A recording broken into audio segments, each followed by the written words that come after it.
हैं जापान से ये बड़ी खबर सीधा रुख कर रहे हैं। भूकंप से भारी तबाही के बाद जापान की हालत खराब हो गई है। हजारों घरों में बिजली नहीं है, मकान ध्वस्त हो गए हैं। भूकंप से अब तक 10 से ज्यादा लोगों की जान चली गई है। मध्य जापान में करीब 100 इमारतें जल गई हैं। भूकंप से भारी तबाही के बाद जापान की हालत बेहद खराब है। हजारों घरों में बिजली नहीं है, मकान ध्वस्त हो गए हैं। यहां पर भूकंप से अब तक 10 से ज्यादा लोगों की जान चली गई है। मध्य जापान में करीब 100 इमारतें जल गई हैं।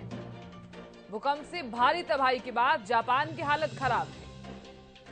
हजारों घरों में बिजली की कोई व्यवस्था नहीं है, बिजली नहीं है, मकान तक ध्वस्त हो गए हैं। और खबर पर ज्यादा जानकारी के साथ हरियाणा न्यूज के पॉलिटिकल एडिटर अमित तिवारी जुड़ गए हैं। अमित, ये जो तस्वीरें हम दर्शकों तक साझा कर रहे हैं, जापान में जब भूकंप आया उसके बाद हालत बिल्कुल खराब हो गई है। और अब तो ये भी जानकारी सामने आई है कि 10 से ज्यादा लोगों की जान तक चली गई है।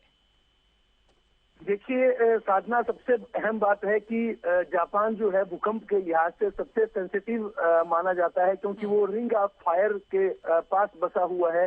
तो ऐसे में वहाँ ज्यादा संभावनाएं भूकंप की रहती है। और जब भी भूकंप आया है जापान में तो काफी नुकसान हुआ है, जान का भी और माल का भी। हजारों लोग मरे हैं। एक बार तो भूकंप आया था जब करीब 1.25 लाख लोगों की जान इस भूकंप में चली गई थी। और एक और खास बात है कि आज भी भूकंप आया है, हालांकि अभी शुरुआती आंकड़ा जो है वो करीब 10 से 15 लोगों का आ रहा है।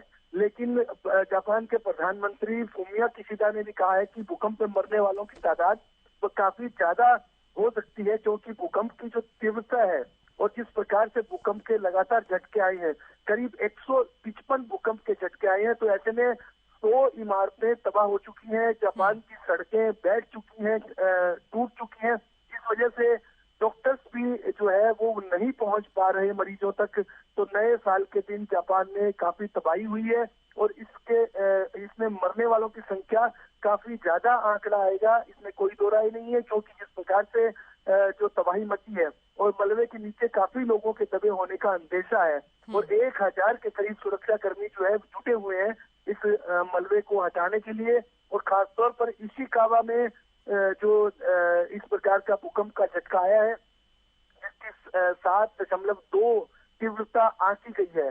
तो ऐसे में अब लग रहा है कि काफी नुकसान जो है आज नए साल के दिन जापान को झेलना पड़ा है। जी साधना।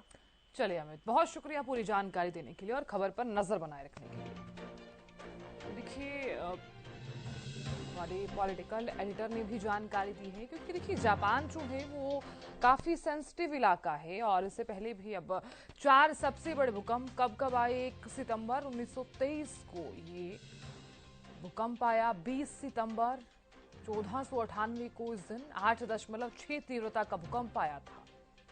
15 जून 1896 जब 7.2 तीव्रता का ये भूकंप था।